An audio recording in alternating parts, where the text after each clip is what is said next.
We are privileged, have been privileged all day, and will continue to be privileged tomorrow, to have in this room, among many of you and among our speakers and advisors, a number of folks who are survivors of suicide in one way or another. You are all sources of rich insight and urgency, adding that very important dimension to this conversation. Our next speaker, like all of you, is someone who took an experience of family suicide and turned it into a mission. We were just talking a few minutes ago about some of the issues that come up for youth. We're now going to move to what is a very urgent and hot topic, the question of suicide and suicide prevention on college campuses. This is an issue that hits home for any of us who teach or work in universities. At Columbia University, where the Dart Center is based, we lost an undergraduate the very first week of classes. It's a major issue for anyone who's a dean or a teacher, and of course for anyone who is a parent or a brother or a sister. And so it's especially welcome that we have Phil Satow here today. Phil spent 35 years in the pharmaceutical industry, 14 years at Pfizer, where his last position was as the vice president of Pfizer Europe. In 1985, he joined Forest Laboratories and was responsible for founding the marketing and sales organization. He served as executive vice president, president of Forest Laboratories, and a member of the board of directors. He was formerly a member of the board of directors of iTech Pharmaceuticals and Novan Pharmaceuticals, and is currently a member of the board of Curcell Incorporated, a Dutch publicly traded biotech company.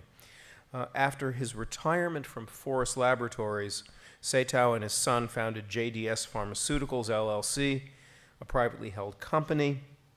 He founded the Jed Foundation with his family in 2000 after the loss of their youngest son to suicide. He currently serves as the Jed Foundation's president of the board. Satow also serves on the board for the American Foundation for Suicide Prevention. Phil is going to give us a kind of afternoon keynote, a bridge into this conversation about college campuses. He'll talk for 15 or 20 minutes. We'll have a few minutes of Q&A with him, and that will be followed then by a panel on suicide and prevention on college campuses that will give us a chance to engage these rich issues. Phil Satow.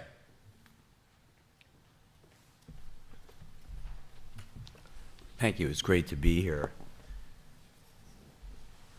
I've prepared a presentation that I'm going to read and intersperse it with appropriate overheads.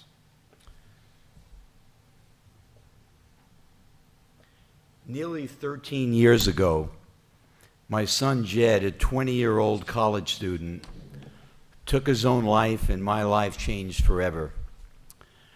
This tragedy led to a series of experiences and decisions that have broadened orthodox views and in some cases transformed suicide prevention policies and attitudes in higher education. Today I speak as a survivor, a founder and chairman of the board of an influential public charity focused upon college mental health and suicide prevention, and co-chair with the director of the National Institute of Mental Health, a suicide prevention task force. This group is creating a prioritized research agenda that hopefully, when implemented, will save thousands of lives every year.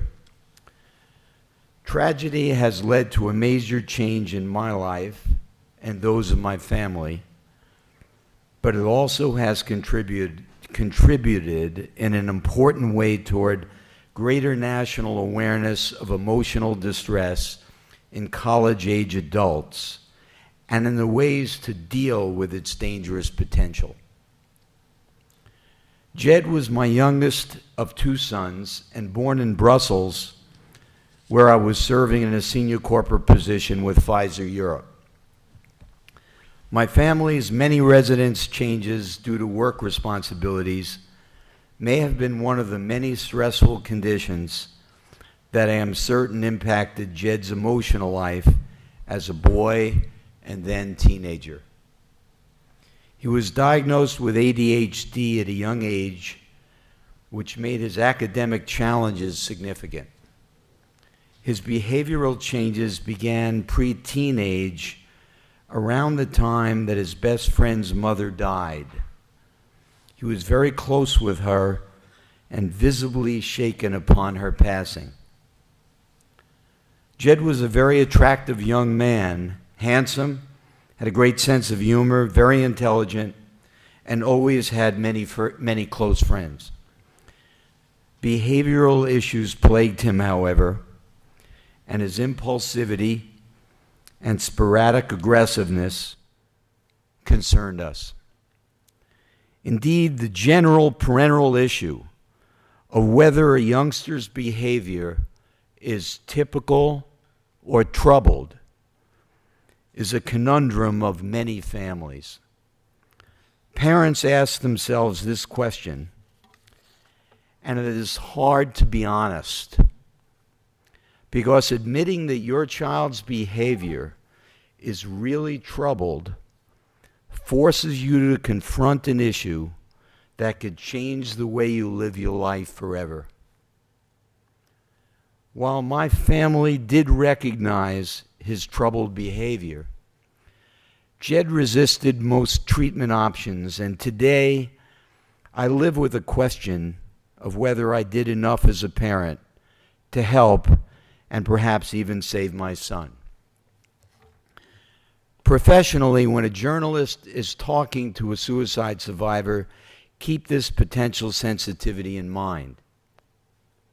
Be aware also that you may be talking to a survivor who actually found a family member, or like me, while in crisis, had to identify a family member officially and had to make an autopsy decision.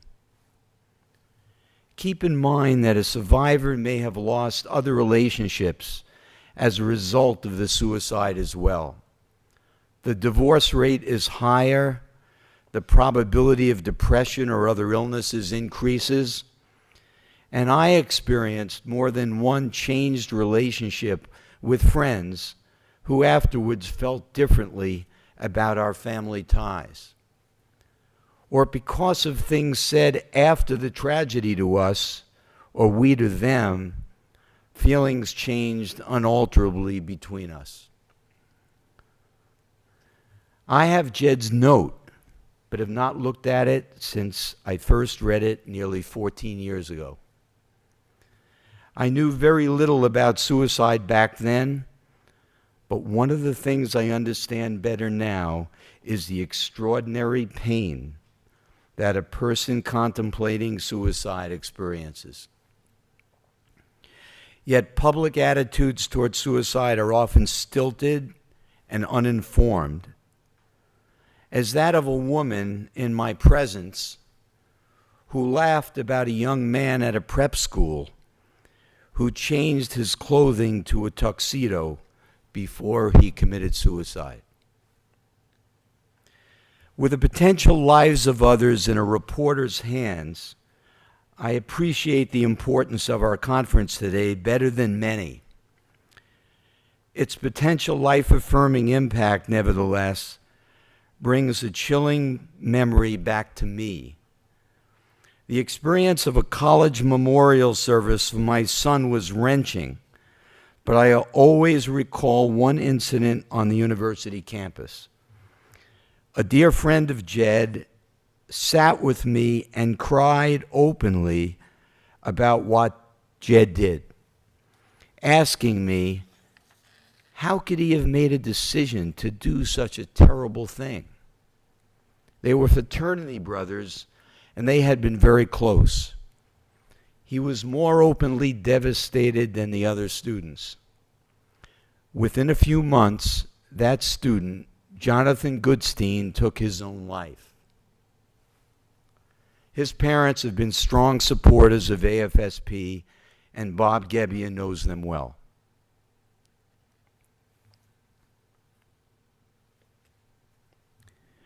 Note that the suicide rate in the U.S. has not really changed for 50 years. And while there are under 40,000 completed suicides each year, 2.5 million adults make a suicide plan, and very important, over 600,000 people are medically treated each year for a suicide attempt.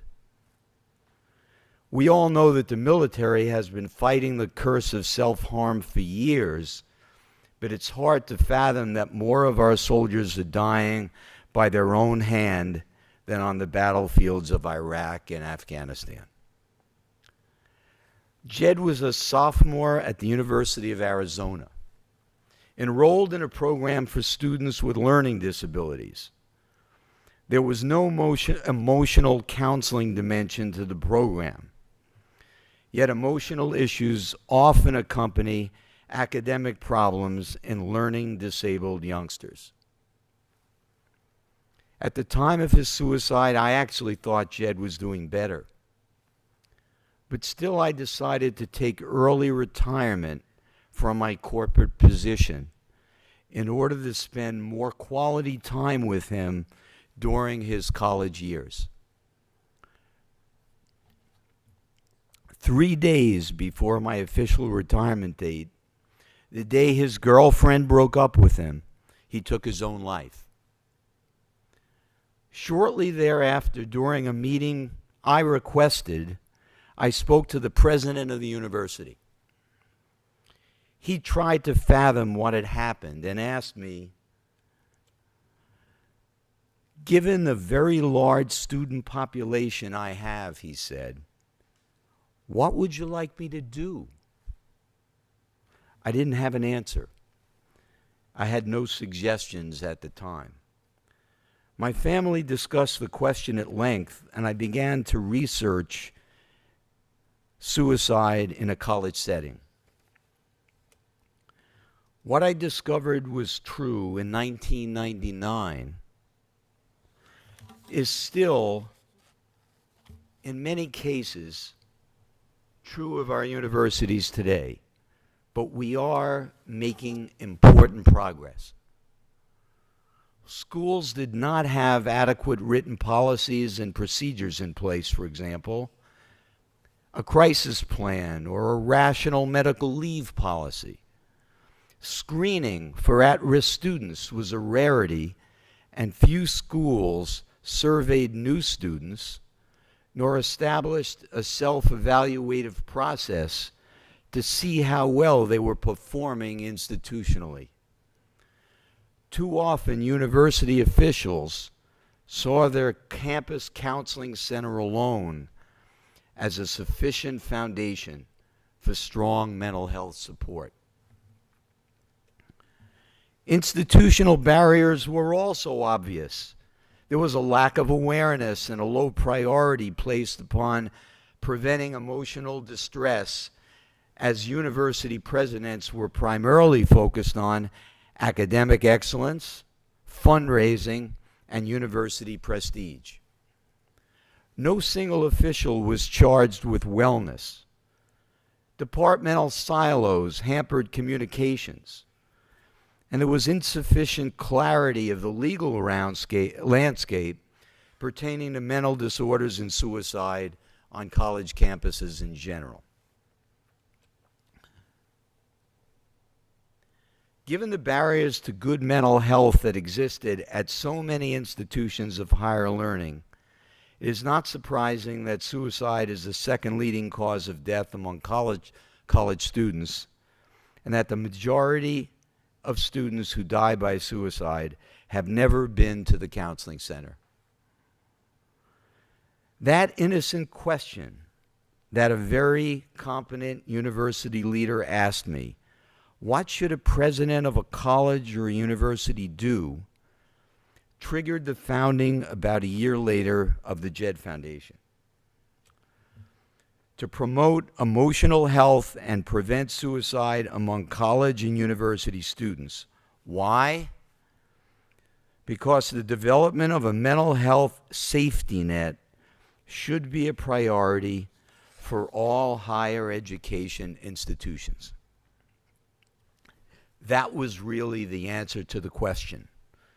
Develop an appropriate mental health safety net for your students. The Jed Foundation recognizes that suicide is both a medical issue as well as a public health issue. Responsibilities lie with the entire college community, not just the counseling center. Because while effective treatment at the counseling center is an important, essential element in any safety net, treatment alone is insufficient. Suicide prevention as a public health issue requires a focus on both prevention and treatment. Another key question addressed during the Foundation's early days was how would it apply itself to the problems existent among 4,000 colleges and 20 million college students. Should we lean Republican or Democratic? We chose the Republican channel, meaning, given the large number of schools, rather than work vertically and intensively with individual institutions to solve their particular problems, we would develop an appropriate model that could be universally applied to all schools of higher education.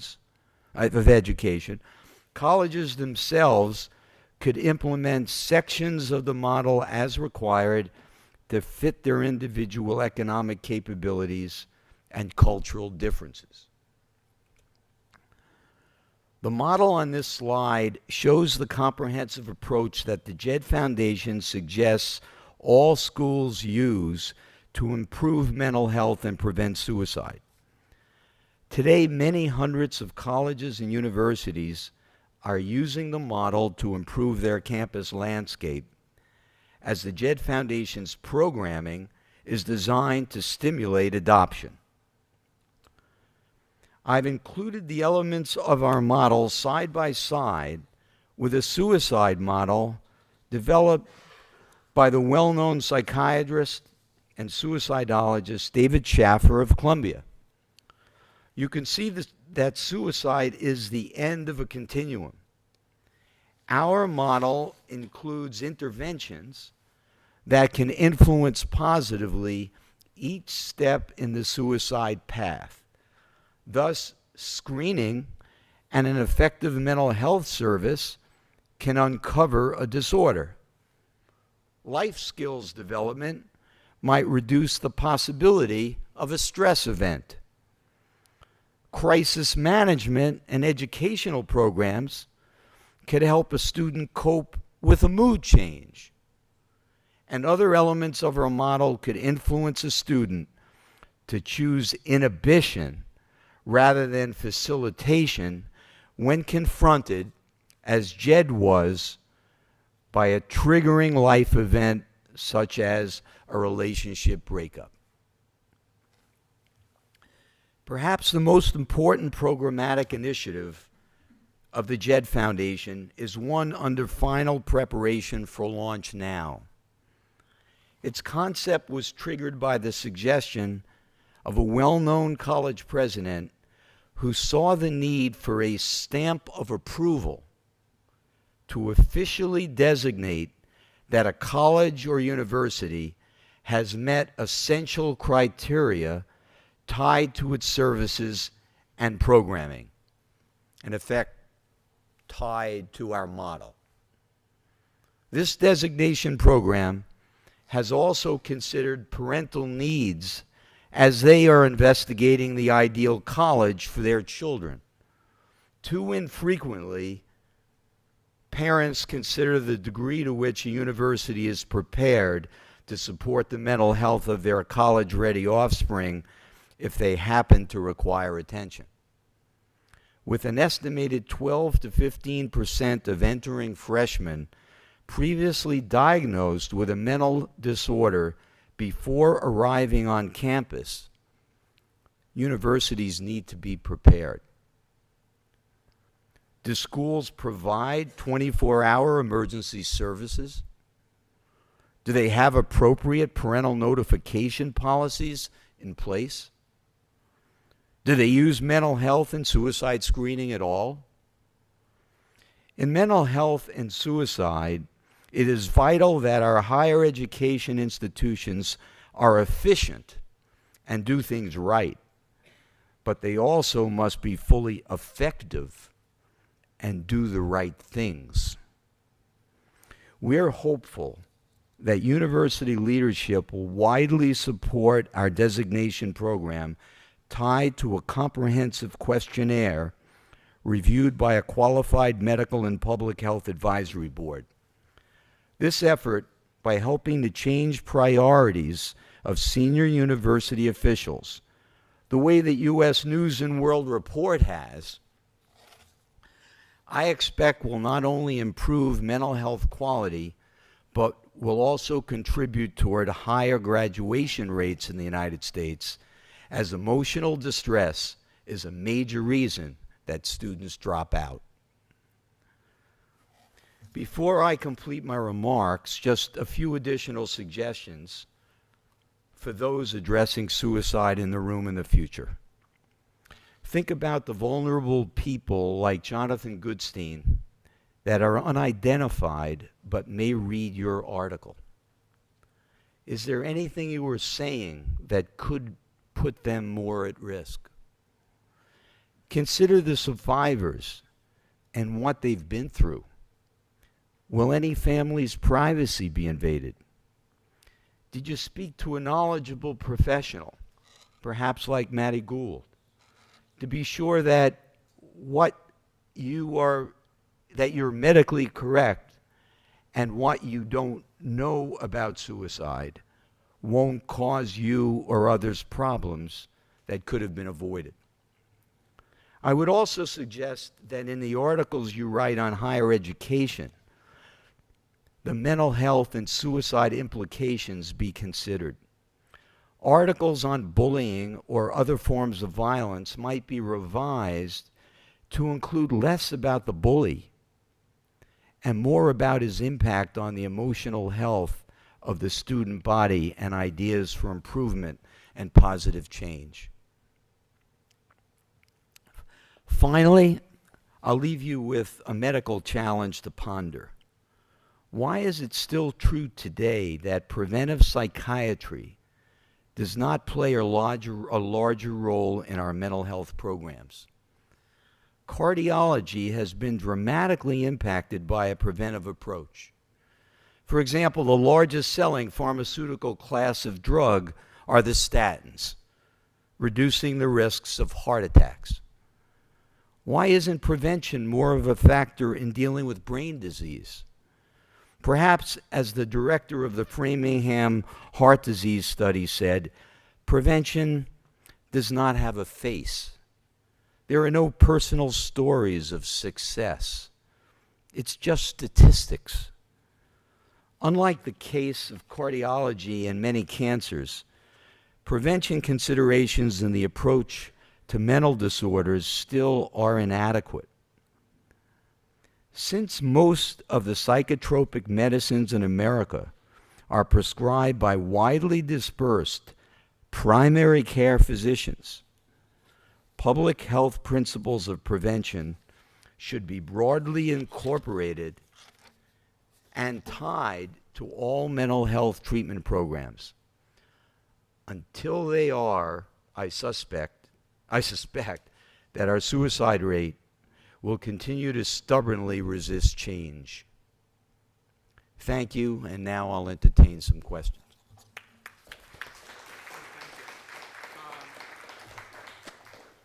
Get this Mike on? Okay, I'm going to just throw out a question or two, but then I'm sure all of you have some questions, and we'll go for 10, 15 minutes and then move into the panel conversation to explore some of these issues in greater depth. Phil, at the time that Jed died, did you have any contact with reporters at that point, with media? You mean immediately thereafter? In the No. aftermath? Over the years, they certainly have. What have you found that journalists do right, and what have you found that people tend to get wrong, or what presumptions do folks carry into interviews with you that should be different? Well, since, of course, I'm forward-looking and I'm interested in saving additional lives, I can't do anything to help Jed today. I'd like to see journalists focus more on the future and what it means for other people. Generally, there's been, when reporters have spoken to me, there's great interest in Jed and the drama of his suicide, and how it happened, and issues about my family, but not about the numbers of Jeds that are out there today that perhaps can be saved. And when reporters approach you for these conversations, are there things people have asked or ways they've asked them that have tended to make you trust their instincts and get you to open up, perhaps? Are there ways that you immediately feel yourself bristle and back off by? No, I have to say that in general, I think people have been very sensitive, and I haven't had any uncomfortable situations caused by a reporter. No. I mean, it's a sensitive subject, so whenever I'm talking about it, it's difficult, but not because of what the reporters have said. Yeah. Okay. Thoughts from the floor? Questions, anyone?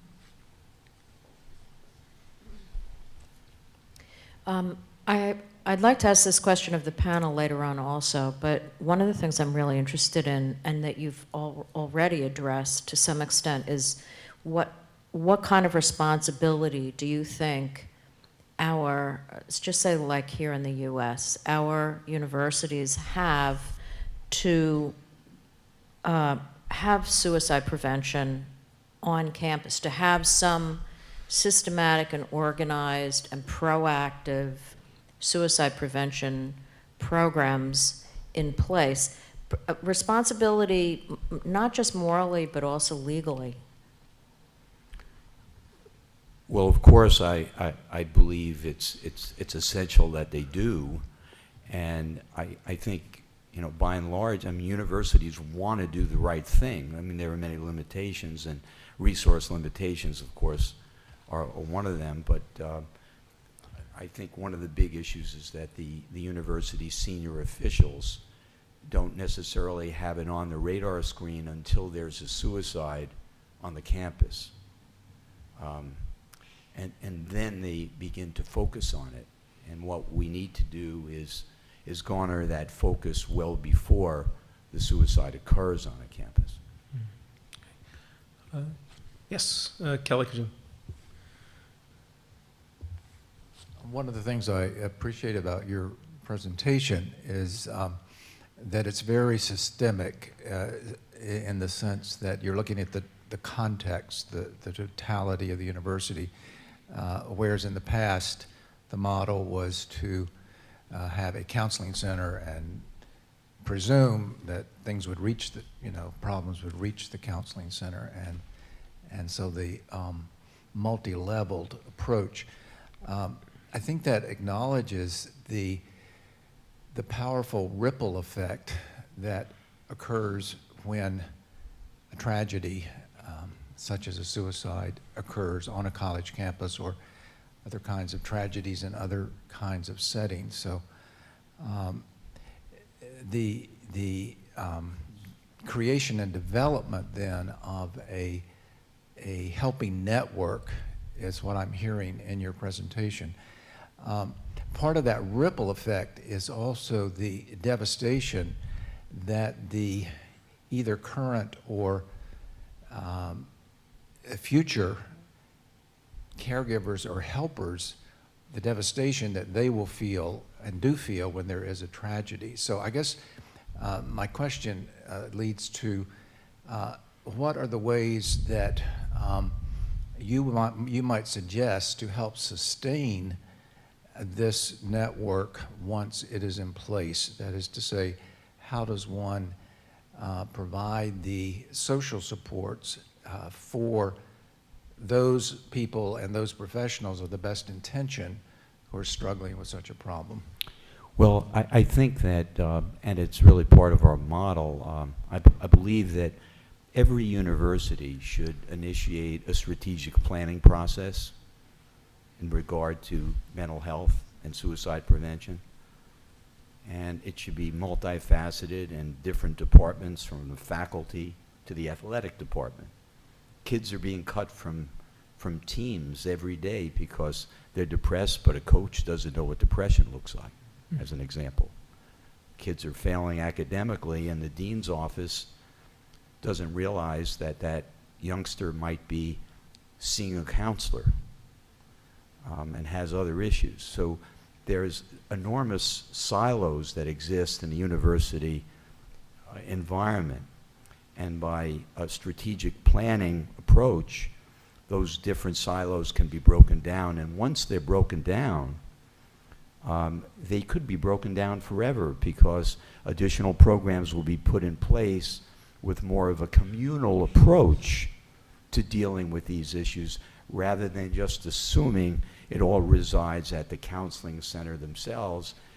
And, you know, they're hampered, of course, by what they think are legal restrictions as well. And that's another problem, because there's often a lot of misunderstanding about the legal restrictions that actually do exist. And there is indeed a lot more freedom to do more and to save lives than sometimes is done because of those misunderstandings legally. Let's do. Did that answer? Yes, that's helpful. I think you're creating that community quality that has not existed. I think that's the most essential thing, really. And having the senior officials in the university bought in, and that's why this designation program, just think about look what U.S. News and World Report did for colleges. They had to adjust resources because they'd be embarrassed by a U.S. News and World Report ranking. Well, if they don't receive the designation, perhaps the Jed Foundation designation of it, then another university and another university does, parents will begin to realize that, and maybe admission applications will decline. That's actually an excellent place to ask Allison and Ann to join Phil up here, and then hold your questions, because they can come into a conversation with the whole panel. So, Phil, thank you for that part of it. But join us up here, and